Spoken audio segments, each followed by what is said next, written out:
Құрметті студенттер, дәріс 1. Кіріспе. Дәріс жоспары. Ұңғыманы жөндеу жұмыстарын жүргізу себептері. Ұңғыманы жөндеу операциялары. Кіріспе. Өндіру немесе айдау ұңғыларының қалыпты жұмысы әртүрлі себептерге байланысты бұзылады. Ол толығымен ұңғының жұмысын тоқтатуға, немесе оның шығымының едәуір азаюына әкеліп соғады. Шығымның тоқтауы немесе азаю себептері түрліше болуы мүмкін.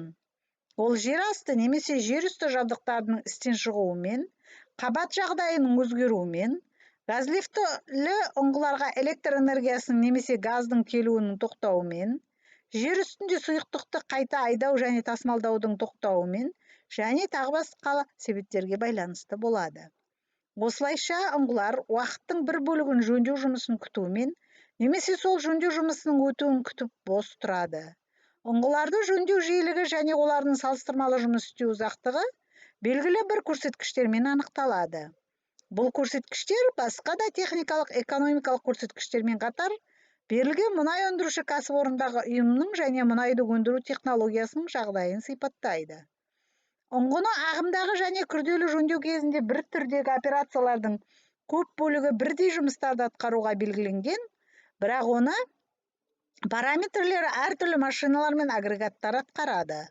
Осылайша, мысалы, ағымдағы жөндеу кезінде көтеріп түсіру операциялары үшін жүк көтергіштігі 30-дан 35 тоннаға дейінгі жабдықтар қажет.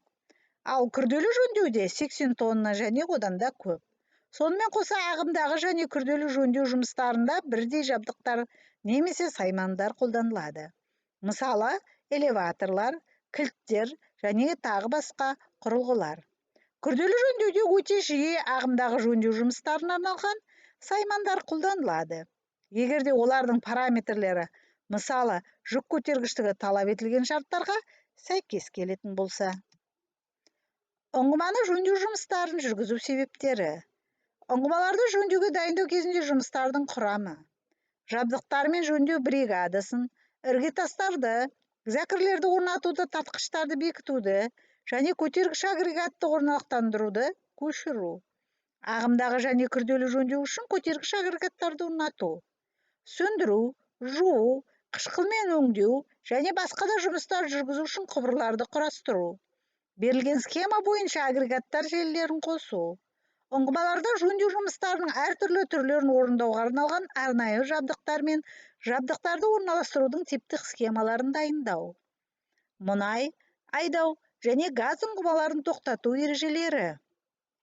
Өшіру сұйықтары, түрлері, өшіру сұйықтарының сапасына қойылатын талаптар. Ерітінді торабында ұңғыма жағдайында сөндіру сұйықтықтарын дайындау. Тұншығу сұйықтығының параметрлерін бақылау. Ұңғымаларды өшіру. Жер асты жабдықтарының әртүрлі түрлерінде ұңғымаларды өшіру әдістері.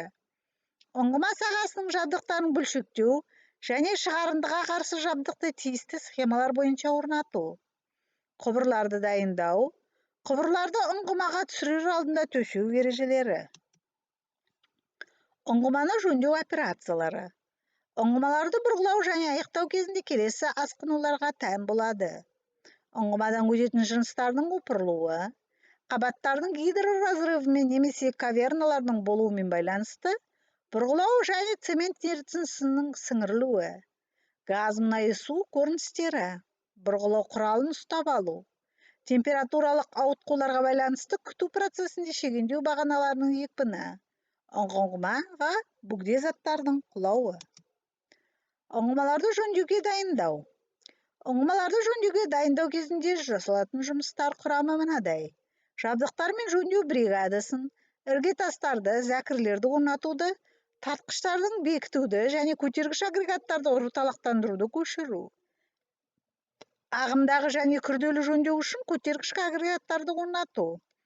Сөндіру, жуу, қышқылмен өңдеу және басқа да жұмыстар жүргізу үшін құбырларды құрастыру. Берілген схема бойынша агрегаттар желілерін қосу. Ұңғымаларда жөндеу жұмыстарының әртүрлі түрлерін орындауға арналған арнайы жабдықтар мен жабдықтарды орналастырудың типтік схемалары. Мұнай айдау және газ ұңғымаларын тоқтату ережелері. Өшіру сұйықтықтары түрлері, өшіру сұйықтықтарының сапасына қойылатын талаптар. Ерітінді торамында ұңғыма жағдайында сөндіру сұйықтықтарын дайындау. Тұншығу сұйықтығының параметрлерін бақылау. Ұңғымаларды өшіру, жерасты жабдықтарының әртүрлі түрлерінде ұңғымаларды өшіру әдістері. Ұңғыма сағасының жабдықтарын бөлшектеу және шығарындыға қарсы жабдықты тиісті схемаларды бойынша орнату. Құбырларды дайындау, құбырларды ұңғымаға түсірер алдында төсеу ережелері. Ұңғымаларды жерасты жөндеу туралы түсінік. Негізінен ұңғымалардағы жабдыққа, ұңғыма немесе оған іргелес жатқан учаскелерге әсер ету жөніндегі операцияларды орындаумен байланысты жұмыстар ұңғымаларды жерасты жөндеу деп аталады. Ұңғымаларды жер астында жөндеу ұңғыманың және ұңғыма ішіндегі жабдықтың үздіксіз жұмысын қамтамасыз етеді. Жөндеу жұмыстары кезінде ұңғымалар өнім бермейді. Осыған байланысты ұңғымалардың тұрып қалуы пайдалану коэффициентімен, яғни ұңғымалардың нақты жұмыс уақытының ай, 90 жыл ішіндегі олардың жалпы күнтізбелік уақытына қатынасымен ескеріледі. Пайдалану коэффициенті орташа есеппен 0,94-тен 0,98-ді құрайды. Жерасты жөндеу мақсаттарына қарамастан, оның құрамына кіретін бірдей операциялар бірдей мамандандырылған машиналар мен құралдарды қолдануды талап етеді. Соның ішінде жерасты жөндеу кезінде келесі операциялар орындалады. Көлік, ұңғымаға қажетті жабдықтар мен құралдарды жеткізу. Дайындық ұңғыманың жанындағы алаңда жабдықты орнату және оны жұмысқа дайындау. Түсіру көтеру жабдықты ұңғымаға шығару немесе түсіру. Жөндеу жұмыстарының өзі қорытынды жабдықтар кешенін жинақтау және оны тасымалдауға дайындау. Ұңғымаларды жерасты жөндеу түрлері. Ұңғыманы жерасты жөндеу түрлері екіге бөлінеді. Ағымдағы жерасты жөндеу, күрделі жөндеу. Яғни текущий ремонт және капитальный ремонт скважин. Соның ішінде ағымдағы жерасты жөндеуге тоқталатын болсақ, ол ұңғыма ішіндегі және сағалық жабдықтың жұмыс режимін түзету немесе өзгерту, ұңғыманы жұмысқа қабілетті күйде ұстау жөніндегі жұмыстар кешені болып саналады. Оған, атап айтқанда, бұзушылықтарды жою немесе ұңғымада орналасқан жабдықты ауыстыру жұмыстары жатады. Күрделі жөндеу ол ұңғымалар оның жұмыс жағдайын қалпына келтіру бойынша жұмыстар кешені болып саналады. Оған шегендеу бағанасын жөндеу және кенжар-маң аймағына және ұңғымаға іргелес жатқан қабат учаскелеріне әсер ету жұмыстары жатады. Ұңғымаларды өшіру жерүсті жабдықтарының орналасу осы беріліп отырған схема бойынша жүргізіледі. Яғни ұңғымаларды өшіру дегеніміз глушение скважин деп жатамыз. Қазір көріп отырғандай ұңғыма сағасы берілген.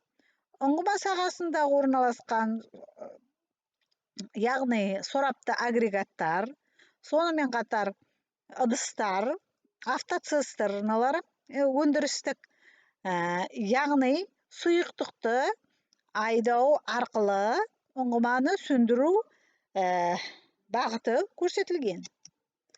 Айдау құбырын монтаждау. Айдау құбырын монтаждау құбырлардан және жоғары қысымды болат топсадан қосылыстардан жүргізілуі тиіс. Айдау желісінің құбырлары сорғы агрегаттарынан ұңғыманың аузына салынады. Қосу орындарында оларды ағаш қылаулауға салу жүргізіледі. Құбыр непеліндегі резеңке тығыздағыш элементтің жарамдылығын тексереді. Емізік көрші құбырдың муфтасына жіберіледі де, оның гайкасы сағат тілімен бағытталады. Желілерді әртүрлі жазықтықтарды құрастыру мүмкіндігі үшін құбырларға қатысты бір-біріне жоғары қысымды болат топсалы қосылыстар қолданылады. Жөндеу жұмыстарын жүргізу алдында дайындық жұмыстары мына схема бойынша жүреді. Әрі қарай, жұмыс бағанының перфорациялық саңылауларын жоғары орнатылу кесу клапанын жабу арқылы ұңғыманы сөндірумен бірге жуу жұмыстарын жүргізу қажет. Мына схемада ұңғыманы орналастыру, яғни көтеру, түсіру операциялары кезіндегі схема берілген. Көріп отырғандарыңыздай, әрбір берілген схемада, яғни олардың бірінші алаңы көрсетілген, яғни агрегаттарды жер асты жөндеу кезіндегі пайдаланатын алаң берілген. Екінші деп тұрғанымыз ол ұңғыма, яғни ұңғыма сағасы. Үшінші ол сол ұңғыма маңайындағы жұмыс алаңы. Төртінші деп тұрғанымыз ол тербелмелі станоктың схемасы, яғни тербелмелі станок орналасқан. Бесінші ол жерде ұңғымалардан сорапты компрессорларды шығару үшін арналған бағыт. Алтыншы сол шығарылған ұңғымадағы құбырларды жинап отыру үшін стеллаж беріледі. Және стеллаждарды тағы да қосымша орын беріледі жинауға. Осылайша түсіріп көтеру операциялары жүріп отырады. Тұншығу сұйықтығына тығыздықты өлшеу ареометрмен іске асады. Алдарыңызда көріп тұрған бұл сөндіру сұйықтықтарын сынамасын алу, жүргізу схемасы берілген. Мұндағы гидрометрдің төменгі бөлігін бұрау арқылы оған үлгіні құямыз. Ал үлгі сөндіру сұйығының сынамасын алуда шелекті сумен толтырылады. Ареометрді шелекке түсіргеннен кейін құрылғының шкаласында суға түсу қаупі бар сұйықтықтың тығыздығын анықтаймыз. Өшіру сұйықтығының тығыздығы жұмыс жоспарында көрсетілген тығыздыққа сәйкес келуі керек.